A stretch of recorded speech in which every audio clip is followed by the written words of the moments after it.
Wise परालो खबर सिलसिलो जारी खबर शेयर कंदासीं यूसी ॻाढ़ी खां। यूसी ॻाढ़ी अॻूणे वज़ीराعلي सिंध सैयद गौसल शाह जो अबाणो शहर ॻाढ़ी انيڪ مسئلن जे वर चढ़ियल शहर जे मुख़्तलिफ़ पाड़नि घिटियुनि ऐं यूसी ॻाढ़ी जे इंतज़ामिया जी नााहली ऐं लापरवाहीअ सबबि गंद कचरा में तब्दील रोड रस्ता क़चरे जे ढेरन जा ॾेख ॾियण लॻा।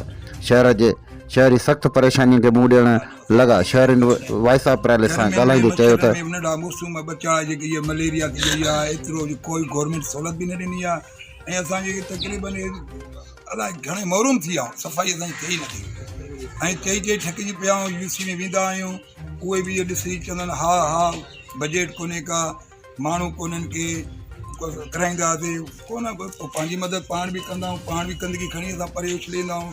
हीअ बीमारी पर कोई अहिड़ा आहिनि ॿार जेके ॿार बच्चा ज़ाइफ़ूं औरतूं आहिनि उहे हिते थी उछले वञनि, की कोई अहिड़ो न आहे सहूलियत बि। गंदगी एतिरी आहे, घिटियूं भरियूं पियूं आहिनि, पाणी ना भरियूं पियूं आहिनि जो का सहूलियत न आहे। चई असां यूसी खे ख़बर बि आहे, बट जेकर न हर माण्हू थो वञे, छड़ो मान सॼो ॻोठ वियो आहे, उन्हनि खे हिकु हिकु वञी अर्ज़ु थो करे बाबा साईं ॻोठ जी सफ़ाई कराई वञे, गंदगी एॾी आहे, हिन गंदगी खे ख़तमु कयो वञे।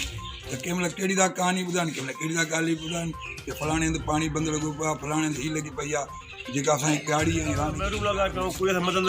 ॻोठा ॾाढा परेशान, गंदगी आहे, मलेरिया बुखार आहे नंढे ॿारनि खे। अलाह पाक तव्हां नेकी ॾे, कोई स्प्रे बि नथो करे, कोई स्प्रे थी वियो ॻोठ त बहितरीनु कमु थियो, स्प्रे बि असांजे ॻोठ त 10 ॿार त थियो ई न तक़रीबन ॻोठ में। ॻोठ रामे जा ॻाढ़ी यूसी खां अर्दा रहमत रामे जो असां ॾाढो ज़ुल्म आहे, गंदगी तव्हां पाण ॾिसो था, ॾाढो बेचैन लॻा, नंढा ॿार मासूम मलेरिया वरिता पिया आहिनि। अहिड़ी का गवर्नमेंट सहूलियत न, इन खे गवर्नमेंट सां अर्ज़ु आहे हिन लाइ अख्तियारनि खां नोटिस वठण जी घुरी कई त बेचैनियूं ख़तमु कई वञनि। वाइस पराले पेज खे लाइक करणु ऐं शेयर करणु न विसारींदा।